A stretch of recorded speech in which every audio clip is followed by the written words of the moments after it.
বন্ধুরে আমার, জুমাদের কেউ যদি প্রাণের নবীকে ভালোবেসে মাত্র 80 বার যদি দুরূদ পড়তে পারো গো, তাহলে 80 বছরের সগীরা গুনাহ আল্লাহ মাফ করে দেয়। হাদিস খানে এসেছে বন্ধু, দাইলাবি শরীফের মধ্যে হাদিসের রাবী হলেন হযরত আনাস রাদিয়াল্লাহু তাআলা আনহু।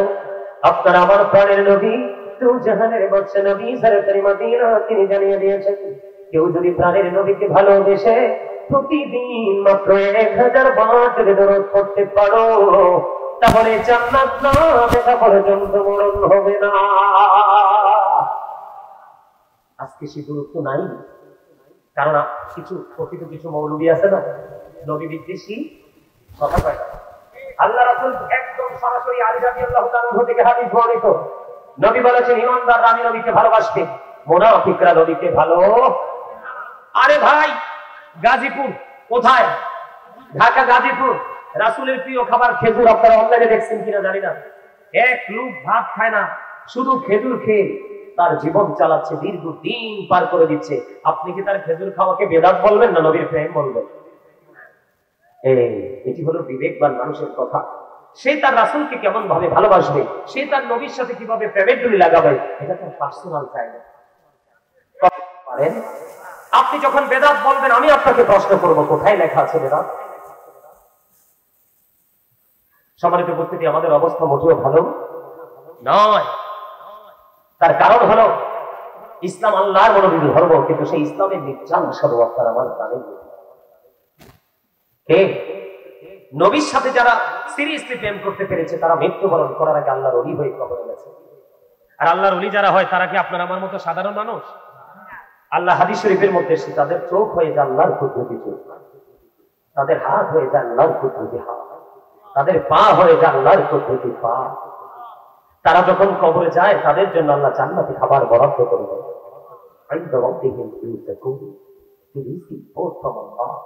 তারা আল্লাহর কাছ থেকে জান্নাতি খাবার পায়।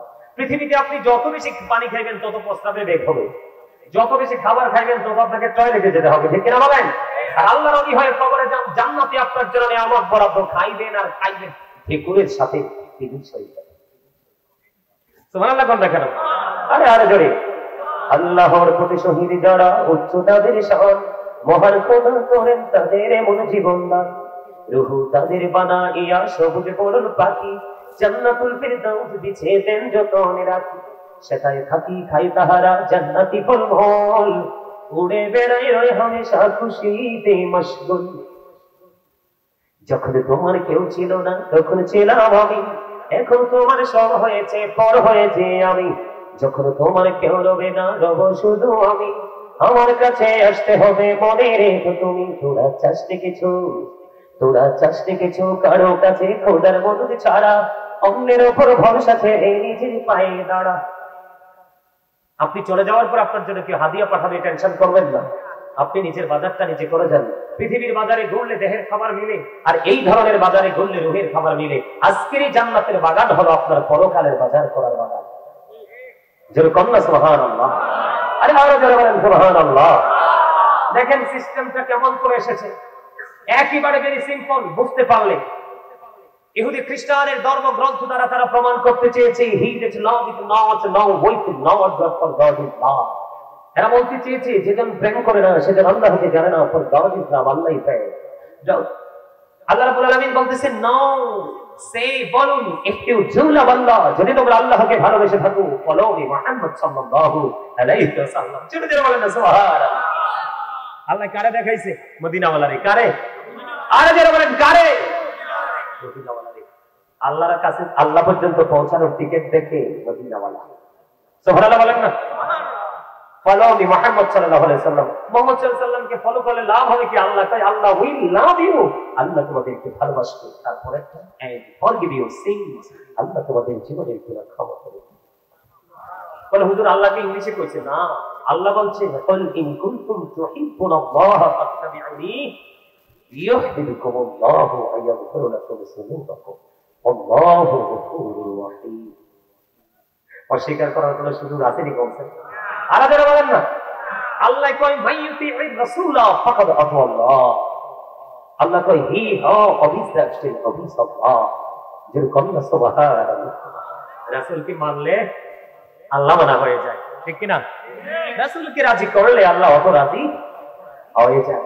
তাহলে এখন রাসূলকে পাইতে হলে কি করতে হবে? রাসূলকে পাইতে হলে, রাসূল পর্যন্ত পৌঁছাতে হলে যাদের সিনায় বরাদ্দ করে রেখেছে রাসূল প্রেম এবং রাস্তাগুলো নির্ণয় করে রেখেছে, তোমরা তাদের কাছে যাও। তারা হলো, আমি আপনাদেরকে আগেই বলেছি, আল্লাহর ওলিরা এবং হক্কানি আলেম, ঠিক না? আরো জোরে। তাহলে আপনি স্টেপ বাই স্টেপ ধারাবাহিক ভাবে এই পর্যন্ত এসেছেন, এটা আপনাকে মানতে হবে। যদি আপনি না মানেন তাহলে আপনি তো 100% ইমানদার দিতে পারবেন না। সমাজের উপস্থিতি, দুনিয়ার অবস্থা ভালো না। ধীরে ধীরে মাহফিলকে কোনো না কোনো কৌশলে, মসজিদ থেকে কোনো না কোনো কৌশলে রাসূল প্রেম আমাদের অন্তর থেকে দূরে সরিয়ে দেওয়া হচ্ছে কৌশলে। আল্লাহ রাসূলকে একজন প্রশ্ন করলে, ইয়া রাসূলুল্লাহ, কিয়ামত কখন হবে? নবীজি বললেন, কিয়ামতের জন্য কি প্রস্তুতি নিয়েছো? রাসূল বললেন, ওই লোক বললেন, ইয়া রাসূলুল্লাহ, কিয়ামতের জন্য কোনো প্রস্তুতি নিতে পারিনি, তবে আল্লাহ এবং আল্লাহ রাসূলকে ভালোবাসি। রাসূল বললেন, তুমি যাকে ভালোবাসো তার সাথেই তুমি থাকবা। আরো জোরে। রাসূলকে যদি বেনজির বেমিসাল বলি, অনেকে এক করে হুজুর পেছার মতো করে ফেলেন। রাসূল কি আপনার আমার মতো? রাসূল আজ থেকে প্রায় ১৫০০ বছর আগে বলেছেন, তোমরা কে আছো আমার মতো? কেউ কি রাসূলের মতো হতে পারে? আরে যারা বলেন না পারে। অন্ধকার একটা এক্সাম্পল, নিদর্শন। আপনারা যদি আমি দেখা যদি ছোট দেই, তাহলে আপনি আমারে কি করবেন? আমি যে বক্তা সেটা চাইতে না, আগে তক্তা করে ফেলবেন। কথা কয় না? এটাই তো বাস্তবতা। এইরকম না? খন্দকের যুদ্ধের সময় রাসূলকে ডাকলেন, দাওয়াত দিলেন। হযরত জাবের একটুখানি বন্ধ করে নেবেন। হযরত জাবের রাদিয়াল্লাহু তাআলা আনহু বললেন, ইয়া রাসূলুল্লাহ, ইয়া হাবিবাল্লাহ, নবী গো, ও প্রাণের নবী, কয়েকজন মুহাজির আনসারকে নিয়ে আসেন আমার বাড়িতে দাওয়াত। আয়োজন হলো মাত্র 350 আটা রুটির খামি। আর কত? মাত্র তা 350, আর রান্না হলো ছোট্ট একটা ছাগলের বাচ্চা। নবীজিকে দাওয়াত দেওয়া হলো। নবীজিকে যখন দাওয়াত দেওয়া হলো, আবার জাবের দাওয়াত দিছে মুসলিম হয়ে কয়েকজন। হযরত জাবের একটা ডাক দিয়ে বললেন, খন্দকের ময়দানে তোমরা সবাই চলো রে, জাবেরের বাড়িতে দাওয়াত করেছে। আপনারা বলে মজা পাননি? মজার একটা জায়গা না? হযরত জাবের রাদিয়াল্লাহু আনহু বলতেছে অল্প সংখ্যক, আর আমার নবীজি দাওয়াত দিবেন সবাইকে নিয়ে। আবার হযরত জাবের রাদিয়াল্লাহু তাআলা চলে গেলেন। যাইতে বিবিকে দিয়ে ডেকে বললেন, বিবি রে, আমি তো দাওয়াত দিয়েছি অল্প কয়েকজনকে, নবীজি সকল মুহাজির আনসারদেরকে নিয়ে আসতেছে। এবার জাবেরের বিবি বলল, স্বামী গো, আপনার দাওয়াত নবীজি পেয়েছি কিনা? কয়, হ্যাঁ পেয়েছি, স্পষ্ট পেয়েছে। আপনার কোনো টেনশন করার দরকার নেই, কারণ তিনি তো রাহমাতুল লিল আলামিন। বন্ধু, নবীকে চিনো গো, নবীকে চিনতে পারলে বন্ধু বাঁচা আছে না? এত বাঁচা নাই। আবার চলে গেলেন। যাওয়ার পরে বললেন, রুটির খামির নিয়ে আসুন। নবীজি এই পবিত্র জবান মোবারক থেকে একটু থুতু নিক্ষেপ করে দিন। আবার রুটি বানাতে থাকো। ও বন্ধু, এবার ওই যে ছোট্ট পাতিলের মধ্যে গোস্তটা রান্না করা হয়েছে। অমনু ইয়ানে কথা কোয়া যাইবে না, ইয়ানতে ঘরে চললে দেখতে হইবে। মাশাআল্লাহ মাশাআল্লাহ। মুই এগুলো বরিশাল থেকে লইয়ে ভালো হয়েছে। এই যে মুই কইতে আনি, মোর এই মজা লাগে। আলহামদুলিল্লাহ। আরো করে এবার বন্ধু চলে গেলেন, গোস্তের পাতিলটা নিয়ে আসো। নবীজির কাছে গোস্তের পাতিলটা নিয়ে আসা। এই গোস্তের পাতিলের মধ্যে ছোট্ট ছাগলের বাচ্চা জবাই করা গোস্ত। এবার নবীজি আবার এই পাতিলের মধ্যে বন্ধু একটুখানি ছোট মোবারক নিক্ষেপ করে দিল। এবার বললেন, ঢাকনা সরাইও না, একদিক দিয়ে রুটি বানাইতে থাকো আর খাওয়াইতে থাকো। বন্ধু হাদিস শরীফের মধ্যে এসেছে, খাওয়াইতে 350 রুটি রে, 350 আটার রুটির খামিস। ছোট্ট একটা ছাগলের বাচ্চা খাওয়াইতে বন্ধু 1000 মুহাজির আনসারকে খাওয়াইছে। এবার ওই রুটির খামিরের দিকে চাইয়া দেখে যেমন খামির তেমন রয়ে গেছে, গোস্তের পাতিলের মধ্যে তাকাইয়া দেখে যেমন গোস্তের পাতিলে তেমনই রয়ে গেছে। মনে হয় যেন কেউ এখান থেকে কিছু স্পর্শই করে না। আপনারা বলেন তো বরকত আসলো কোত্থেকে? নবীজির পবিত্র ফটো মোবারক থেকে। আর আপনার আমার ফটো তো থাক দূরের কথা, আগে আমি খাবারটা খাইলাম, কি করলাম?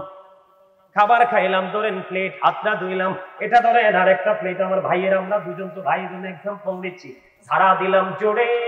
উনি কিন্তু দেখে ফেলেছে আমার হাতের পানি আইটা পানি পড়ছে এটার মধ্যে, উনি খাবে, আপনারা কেউ খাবেন। কিন্তু বন্ধু, নবীজি শুধু রহমত নয়, নবীজির সব কিছু বন্ধ নিয়ামত। বরকতময় দাসী উম্মে আইমান নবীজির প্রস্তাব মুবারক খেয়ে ফেললো।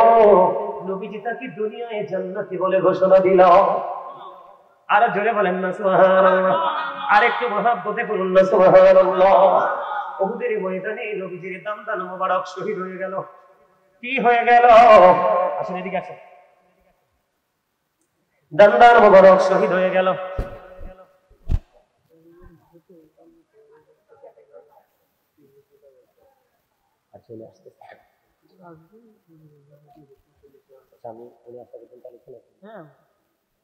আমি কি ওয়াজটা করব?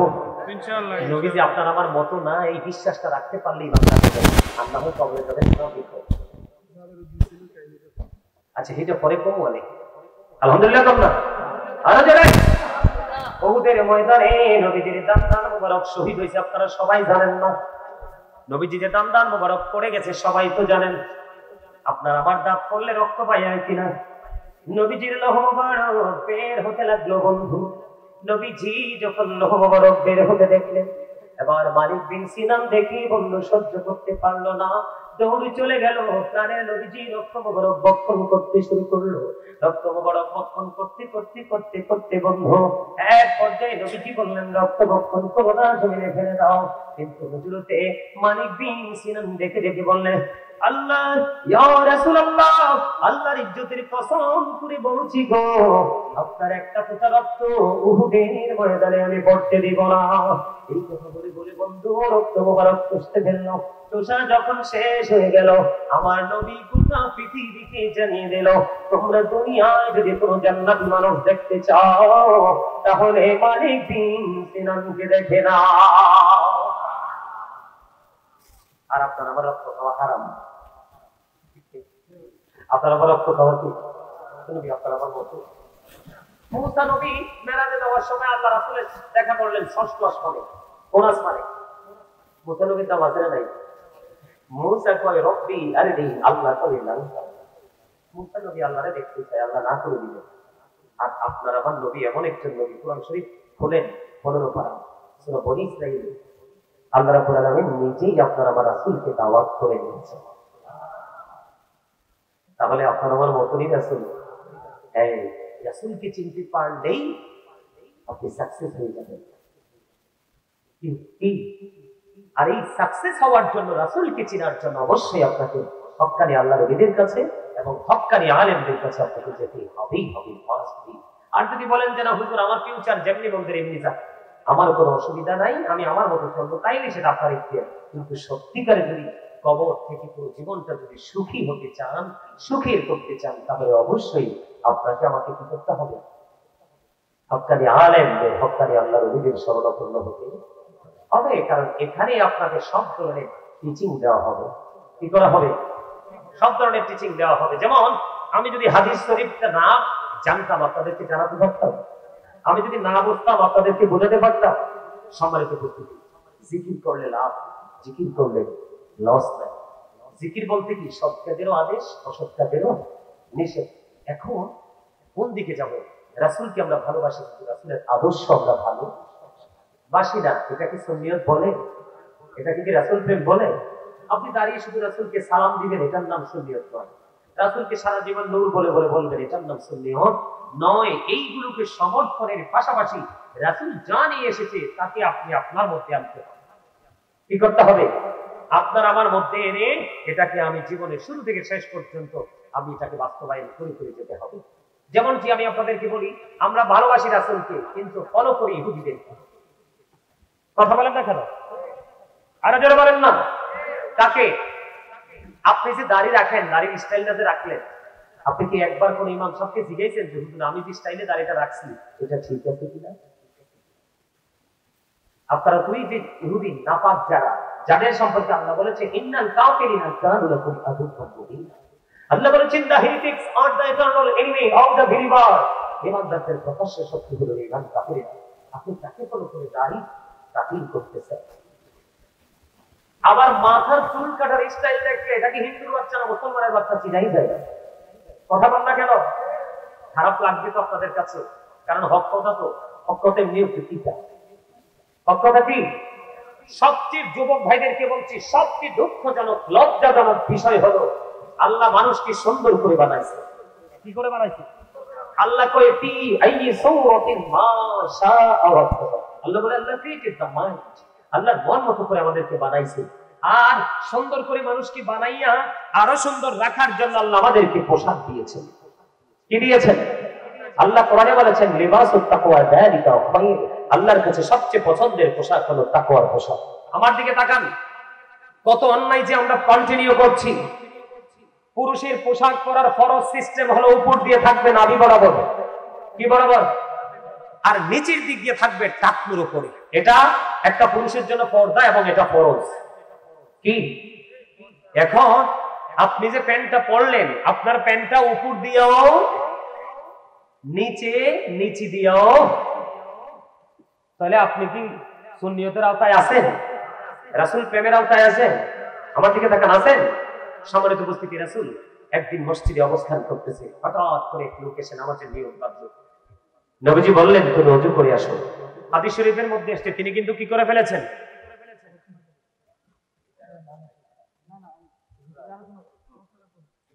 আমার কথাটা একটু শুনেন, আমি সিম্পল ভাবে শেষ করে দিচ্ছি, হুজুর চলে আসতেছেন। তো তিনি কি করতেছেন? নামাজের নিয়ত কিন্তু বেঁধে ফেলেছেন। রাসূল বললেন তুমি ওযু করে আসো। তিনি কিন্তু নামাজের নিয়তটা ভেঙে ওযু করতে গেছে। তিনি ওযু করে এসে আবার নামাজের নিয়ত বাঁধলেন। আল্লাহ রাসূল বললেন তুমি আবার ওযু করে আসো। কয়বার? দুইবার। তিনি আবার ওযু করতে গেলেন, নামাজ ভেঙে। তৃতীয়বার রাসূলকে প্রশ্ন করা হলো ইয়া রাসূলুল্লাহ, বারবার তাকে ওযু করতে বলছেন, ইয়া রাসূলুল্লাহ সমস্যাটা কোথায়? নবীজি বলেছেন সে যে নামাজ পড়তে এসেছে, যে পোশাক পরে আসছে, এই পোশাক পরে কিয়ামত পর্যন্ত নামাজ পড়তে পারবে, কিন্তু এই নামাজ দিয়ে তার কোনো ফায়দা হবে না। আল্লাহ পর্যন্ত চাইতে এই ত্রুটিগুলোর কারণে আজকে আমি নামাজ পড়ার পরেও কিন্তু হেদায়াত হচ্ছে না। ফরজ এটা। লুঙ্গি বলেন, প্যান্ট বলেন, পায়জামা বলেন, ট্রাউজার বলেন, সব উপর দিয়ে থাকবে নাভি বরাবর, নিচে দিয়ে থাকবে টাকনুর উপরে। প্রশ্ন করতে পারেন হুজুর এটা কি আবিষ্কার করছে কে? বেঈমানেরা। যেমনি আবিষ্কার করেছে রাসূল আমাদের জন্য ঘোষণা দিয়েছেন মেসওয়াক। যদি কষ্ট না হতো উম্মতকে প্রত্যেক নামাজের আগে মেসওয়াক করার অর্ডার দিতেন, হাদিস শরীফ। কিন্তু সেই মেসওয়াককে আউট করে দিয়েছেন বেঈমানেরা কৌশলে ব্রাশ আবিষ্কার করে। ঠিক না ঠিক? আমাদের বাড়িতে আমরাও ফুরকানিয়া মাদ্রাসায় গিয়ে পড়ছি, এখন আর ফুরকানিয়া মাদ্রাসার কিন্ডারগার্টেন বের হয়ে, এটাও কিন্তু বেঈমানদের একটা অপকৌশল। আজকে সকালবেলার যে কোরআন তেলাওয়াতের বাজারটা বন্ধ হয়ে গেছে। কি হয়ে গেছে? আরো জোরে বলেন, হয়েছে কি হয়েছে না? আজকে দেখেন সকাল থেকে বিকেল পর্যন্ত আপনার সন্তানেরা ইহুদিদের সংস্কৃতি লালন করতেছে। মাথা থেকে পা পর্যন্ত যা জড়িয়ে রেখেছে সবগুলো বেঈমান কাফেরদের জড়িয়ে রেখেছে। তাহলে আপনি আমি কি সুস্থ আছি? আরো জোরে বলেন না, সুস্থ কি আছি? আমরা সুস্থ নেই। এজন্য বলছি সত্যিকারের সুন্নিয়ত কাকে বলে, সত্যিকার ইসলাম রাসূল প্রেম কাকে বলে, গুরু আলেমদের থেকে, আল্লাহর ওলিদের থেকে আস্তে আস্তে করে শিখে নেবেন। বিশেষ করে মহিলারা। এখন আজকেই তো ঢাকা গেলাম সকালে, বাবা না ভাই কইতে পারতাম না, হাতির মতো বেড়া। মাইয়াটা পরনে জিন্স প্যান্ট, যেটি আমাদের ছেলেরা পরে। কি প্যান্ট এটা? কিন্তু মহিলারাটা কিন্তু একরকম। হঠাৎ করে চোখে পড়লো, এটা বারবার হাঁটতেছে। আমার ভাইকে আমি আগাই দিতে গেছিলাম, ছোট ভাই আজকে বাইরে চলে গেছে। পরে দেখলাম যে না, আমাদের ছেলেরা যে প্যান্ট গুলো পরে ওই প্যান্টটা পরাবে, এটা ওনা নাই। হাদিস শরীফের মধ্যে এসেছে যেই মহিলারা পুরুষের পোশাক পরবে এবং পুরুষের মতো হাঁটাচলা করবে, ওই মহিলাদেরকে হাদিসের ভাষায় বলা হয় মক্কা মহিলা। এদের জন্য জাহান্নামে খাবার বরাদ্দ করা আছে, পিনাতুল খাবার। ইয়া রাসূলুল্লাহ, এই পিনাতুল খাবারটা কি? এটা হলো জাহান্নামীদের নিংড়ানো রক্ত পুঁজ। জোরে জোরে কোন মারহাবা স্লোগান দেন, আরো জোরে। নারে তাকবীর, আল্লাহু আকবার, নারে রিসালাত। আল্লাহর নবীর আগমন, শুভেচ্ছার স্বাগতম, মুর্শিদ কেবলার আগমন, শুভেচ্ছার স্বাগতম, এলাকাবাসীর পক্ষ থেকে, লাল গোলাপ শুভেচ্ছা, মুরিদানদের পক্ষ থেকে, লাল গোলাপ শুভেচ্ছা, নারে তাকবীর, আল্লাহু আকবার, নারে রিসালাত। ইয়া রাসূলুল্লাহ। সম্মানিত হাজিরিন, আপনাদের সামনে যারা ফাঁকা জায়গা আছে, ফাঁকা জায়গাগুলো পূরণ করে বসে আমরা কাতারবদ্ধ হয়ে বসি। আপনি অনুমতি দিলে আলোচনাটা শেষ করে দিন। জি, আচ্ছা, জায়গা আছে, সামনে জায়গা আছে, ঘর আছে, সামনে আসেন, সামনে আসেন। সম্মানিত উপস্থিতি, আমি আপনাদের দৃষ্টি আকর্ষণ করে বলছি, আমাদের মাঝে আজকের মাহফিলের যিনি মধ্যমণি, তিনি আমাদের মাঝে এসে উপস্থিত হয়ে গেছেন। আপনারা সকলে ধৈর্য ধরে কাতারবদ্ধ হয়ে বসুন। আমি ছোট্ট করে আরেকটা ইহুদিদের যে অপসংস্কৃতি যে আমরা লালন করছি, তার আরেকটা সিম্পটম হলো, আমরা ছেলের বাড়ি মেয়ের বাড়ি বিয়েতে গান বাদ্যযন্ত্র হয় কি হয় না? আর বলেন হয় কি হয় না? এখন দেখবেন বাচ্চাদেরকে যখন আপনি মোবাইলে যখন কোনো গজল ওয়াজ দিতে শুনবে না, এটা